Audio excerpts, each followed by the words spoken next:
Hello friends, welcome again on my channel. दोस्तों, आज मैं लेकर आया हूँ आपके लिए जावा का एक और नया वीडियो और आज के वीडियो में हम डिस्कस करेंगे कंस्ट्रक्टर के बारे में। तो फ्रेंड्स, कंस्ट्रक्टर एक बहुत ही इम्पोर्टेंट टॉपिक है ऑब्जेक्ट ओरिएंटेड प्रोग्रामिंग के अंदर और ये बहुत ही इजी टॉपिक भी है। इसमें कोई इतना कॉम्प्लिकेटेड नहीं है। अगर आपको अच्छे से समझ आ गया तो आपको बहुत ही आसानी होगी इसको अप्लाई करने में। ठीक है जी, तो कंस्ट्रक्टर हमारा बहुत ही इंपॉर्टेंट टॉपिक है। तो चलिए इसको स्टार्ट करते हैं। तो बेसिकली कंस्ट्रक्टर को हम यूज क्यों करते हैं? कंस्ट्रक्टर को हम यूज करते हैं क्लास के डेटा मेंबर्स को इनिशियलाइज करवाने के लिए। ठीक है, तो जैसे हम यहाँ पे इनिशियलाइज करवा रहे हैं, एक तो ये वे होता है डेटा मेंबर्स को इनिशियलाइज करवाने का। ठीक है, सेकंड वे होता है बाय यूजिंग दी कंस्ट्रक्टर। अब कंस्ट्रक्टर का यूज हम कैसे करते हैं और कंस्ट्रक्टर को हम कैसे डिफाइन करते हैं? बेसिकली कंस्ट्रक्टर जो होता है वो एक टाइप का फंक्शन होता है। ठीक है, फंक्शन होता है जिसका नेम होता है बिल्कुल क्लास के नेम की तरह। मैं आपको दिखाता हूँ कि कंस्ट्रक्टर को हम अभी लेट से मैंने यहाँ पे लिखा इंट ए बी। मैं यहाँ से इस बी क्लास को यहाँ से हटा देता हूँ, इसकी अभी हमें जरूरत नहीं है। और यहाँ से इस लाइन को भी हटा देता हूँ क्योंकि यहाँ पे हमने बी क्लास का ऑब्जेक्ट क्रिएट किया है। ठीक है, इसको सारे को हटा देता हूँ मैं, इसको सारे को हटा देता हूँ यहाँ से। ठीक है, ऐसे आपको दोबारा से समझाता हूँ। तो यहाँ पे मैंने क्या किया, इंट ए क्लास ए और इसमें दो वेरिएबल्स लिए हैं ए एंड बी। ठीक है, अब मैं कंस्ट्रक्टर डिफाइन करूंगा। कंस्ट्रक्टर को मुझे कैसे डिफाइन करना है? जैसे मैंने आपको बताया कि कंस्ट्रक्टर का जो नेम होता है वो बिल्कुल क्लास के नेम की तरह ही होता है। लेट्स से यहाँ पे हमारी क्लास का नेम क्या है, ए। तो यहाँ पे मैं इस क्लास का कंस्ट्रक्टर कैसे डिफाइन करूंगा? यहाँ पे मैं लिखूंगा ए और उसके बाद यहाँ पे लगा दूंगा मैं पैरेंथेसिस, क्योंकि जो हमारा कंस्ट्रक्टर होता है वो क्या होता है, वो एक टाइप का फंक्शन होता है। ठीक है, तो ये हमारा कंस्ट्रक्टर डिफाइन यहाँ पे हो चुका है क्लास ए का। इसके अंदर अब मैं जो भी लिखूंगा वो हमारी कंस्ट्रक्टर की बॉडी होगी। ठीक है जी, तो कंस्ट्रक्टर को हम क्यों यूज करते हैं? मैंने आपको बताया कि हम वेरिएबल्स को इनिशियलाइज करवाने के लिए कंस्ट्रक्टर को यूज करते हैं। तो यहाँ पे मैं इसको ऐसे भी लिख सकता हूँ। लेट्स से मैंने यहाँ पे ए और बी लिखा। ठीक है, इंट ए और यहाँ पे मैंने लिख दिया बी और इसके अंदर मैं अब वैल्यूज को इनिशियलाइज करवा सकता हूँ ए और बी के अंदर। लेट्स से मैं ए में यहाँ पे क्या असाइन करवा दूंगा 5। ठीक है, और बी में क्या असाइन करवा दूंगा 10। तो ये हमारा कंस्ट्रक्टर डिफाइन हो चुका है। अब आप एक बात नोट कीजिएगा, अगर मैं कोई और फंक्शन यहाँ पे डिफाइन करूं, ठीक है, लेट्स से मैंने कोई और फंक्शन का नेम लिया सम, तो मुझे क्या करना पड़ेगा? इसके आगे इसकी जो डेटा टाइप है वो भी यहाँ पे लगानी पड़ेगी। ठीक है, लेट्स से मैंने यहाँ पे लिख दिया वॉइड सम और ये मेरा एक फंक्शन डिफाइन हो गया। लेकिन आप एक बात नोट करो कि जो हमारा कंस्ट्रक्टर है, जब मैंने कंस्ट्रक्टर को डिफाइन किया तो इसके आगे मैंने कोई भी डेटा टाइप नहीं लगाई। ठीक है, लेट्स से ना मैंने यहाँ पे वॉइड लगाया, ना मैंने यहाँ पे इंट लगाया। ऐसे मैंने यहाँ पे कंस्ट्रक्टर को कोई भी डेटा टाइप नहीं दी है। तो ये इसमें होता है कंस्ट्रक्टर में कि हम कंस्ट्रक्टर की जो डेटा टाइप है वो यहाँ पे डिफाइन नहीं करते, क्योंकि कंस्ट्रक्टर जो है वो क्या करता है, उस क्लास के ऑब्जेक्ट को ही रिटर्न करता है। जिस क्लास का कंस्ट्रक्टर होता है उस क्लास के ऑब्जेक्ट को ही ये रिटर्न करता है। इसलिए हम कंस्ट्रक्टर के आगे कभी भी कोई भी रिटर्न टाइप यहाँ पे मेंशन नहीं करते। ठीक है, ना ही वॉइड, ना ही इंट, ना कोई और रिटर्न टाइप कभी भी हम कंस्ट्रक्टर के नेम के आगे नहीं लगाते।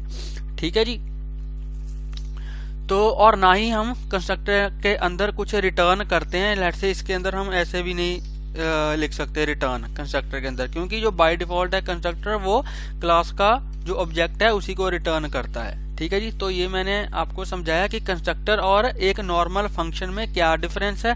कि एक नॉर्मल फंक्शन की हमारे पास डेटा टाइप भी होती है जैसे इंट, वॉइड या कुछ और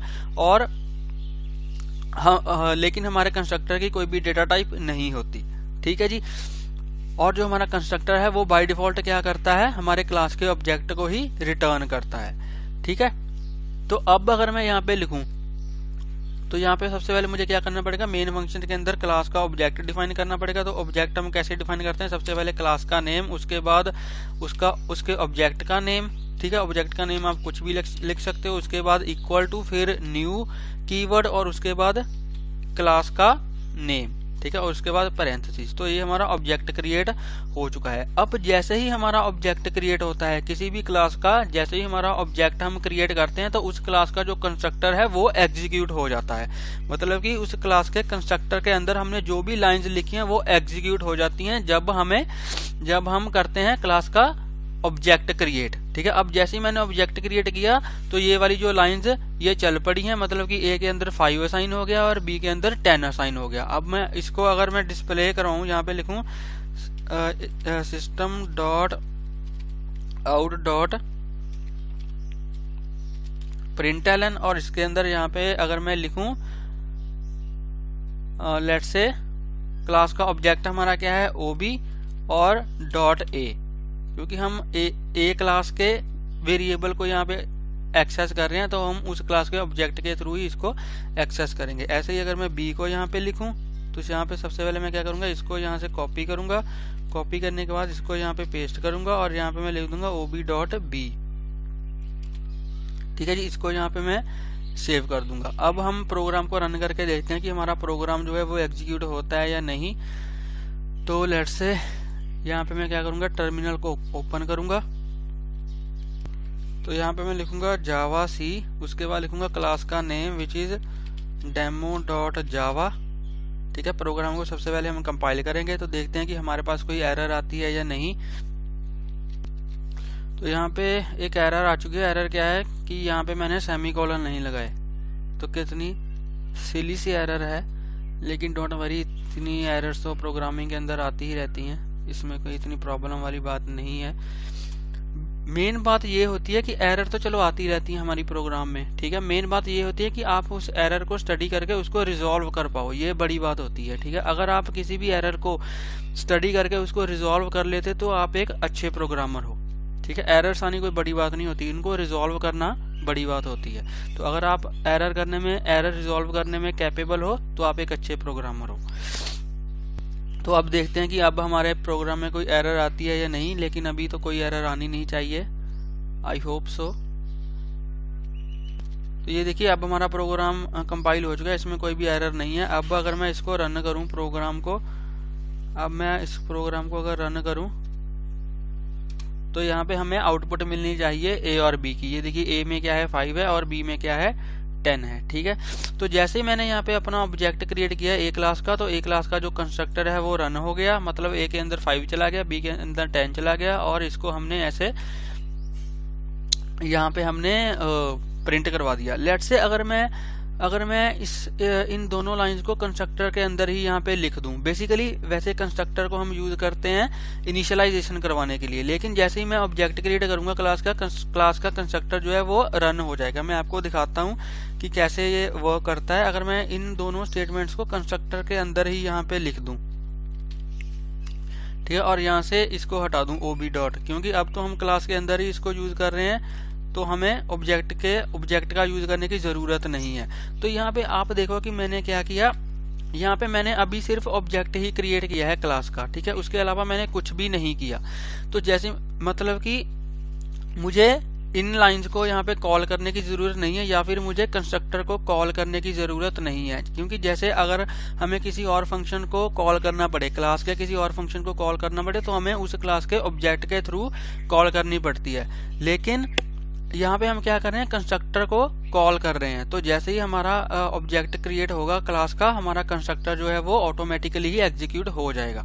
तो कंस्ट्रक्टर को हमें खुद से कॉल करने की जरूरत नहीं पड़ती, जैसे ही हम ऑब्जेक्ट क्रिएट करते हैं क्लास का, हमारा जो कंस्ट्रक्टर है वो ऑटोमेटिकली ही एग्जीक्यूट हो जाता है। ठीक है, मैं आपको दूसरा सिनेरियो भी दिखाता हूँ।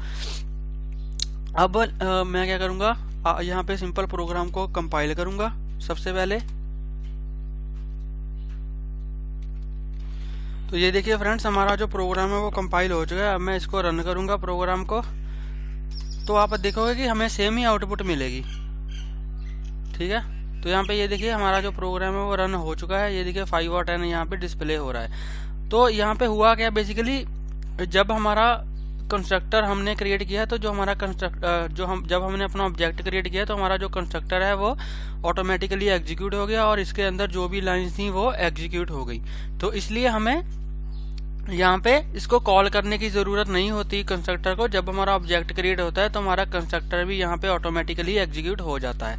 अब लेट सपोज मैंने कोई और फंक्शन क्रिएट किया। लेट से मैंने यहाँ पे लिखा वॉइड शो, ठीक है, यहाँ पे मैंने लिखा वॉइड शो। एक और फंक्शन मैंने क्रिएट किया इसी क्लास के अंदर, एक क्लास के अंदर, और यहाँ पे मैंने लिखा वॉइड शो, और ये दोनों लाइंस को मैंने इस फंक्शन के अंदर यहाँ पे डाल दिया। ठीक है जी, मैंने इन लाइंस को इस फंक्शन के अंदर यहाँ पे डाल दिया। तो अब अगर मुझे इन लाइंस को एग्जीक्यूट करना है तो मुझे क्या करना पड़ेगा, शो फंक्शन को यहाँ पे कॉल करनी पड़ेगी। ठीक है, तो शो फंक्शन कौन सी क्लास के अंदर है, ए क्लास के अंदर। तो ए क्लास का ऑब्जेक्ट मैं यहाँ पे यूज करूंगा, यहाँ पे मैं लिखूंगा ob.show। ठीक है जी, ऐसे। तो अगर मैं इन लाइंस को किसी और मेथड के अंदर ला रहा हूं तो मुझे उस मेथड को कॉल करनी पड़ेगी, लेकिन अगर मैं कंस्ट्रक्टर के अंदर इन लाइंस को लिख रहा हूं तो मुझे कंस्ट्रक्टर को कॉल करने की जरूरत नहीं होती। बेसिकली मैं चाहता क्या हूं, मैं आपको एक नॉर्मल फंक्शन और कंस्ट्रक्टर के अंदर जो डिफरेंस है वो समझाना चाहता हूं कि एक नॉर्मल फंक्शन और हमारा जो कंस्ट्रक्टर है वो कैसे काम करता है। एक नॉर्मल फंक्शन को हमें क्लास के ऑब्जेक्ट के थ्रू कॉल करनी पड़ती है, लेकिन कंस्ट्रक्टर को कॉल करने की जरूरत नहीं होती। जैसे ही हम ऑब्जेक्ट क्रिएट करते हैं वैसे ही हमारा जो कंस्ट्रक्टर है वो एग्जीक्यूट हो जाता है। मैं एक बार फिर से इसको सेव करके इसको सबसे पहले कंपाइल करूंगा, कंपाइल करने के बाद फिर रन करूंगा तो आपको आउटपुट तो सेम ही मिलेगी, लेकिन जो वर्किंग है कंस्ट्रक्टर की और एक नॉर्मल फंक्शन की वो आपको अच्छे से समझ में यहाँ पे आ जाएगी। ये देखिए, इसमें कोई भी एरर नहीं है। अब मैं प्रोग्राम को रन करूंगा तो हमें सेम ही आउटपुट यहाँ पे मिलेगी 5 और 10। ठीक है, तो ये 5 और 10 क्यों डिस्प्ले हो रहा है, क्योंकि 5 और जो हमारी प्रिंट स्टेटमेंट्स है वो शो फंक्शन के अंदर है और शो को हमने कॉल किया है by using the object of that class. ठीक है जी, तो मैंने इसको बहुत ही सिंपल रखने की कोशिश की और मैंने पूरी ट्राई करी है कि आपको बिल्कुल अच्छे से समझ में आए कि एक कंस्ट्रक्टर में और एक नॉर्मल फंक्शन में क्या डिफरेंस होता है और कंस्ट्रक्टर की आपको वर्किंग भी अच्छे से समझ में आए। तो आई होप आपको ये वीडियो अच्छा लगा होगा। अगर आपको ये वीडियो अच्छा लगा हो तो प्लीज इस वीडियो को लाइक करें, शेयर करें और मेरे यूट्यूब चैनल को सब्सक्राइब करें। और अगर आपको इसमें कोई भी डाउट हो तो आप मुझे कमेंट सेक्शन में पूछ सकते हो और प्लीज बेल आइकन को हिट कर लेना ताकि मेरी लेटेस्ट वीडियोस की नोटिफिकेशन आपको मिलती रहे और आपसे कोई भी वीडियो मिस ना हो। तो मिलते हैं एक नई वीडियो में एक नए टॉपिक के साथ। तब तक के लिए हंसते रहिए, मुस्कुराते रहिए, सीखते रहिए और सिखाते रहिए। Thank you for watching.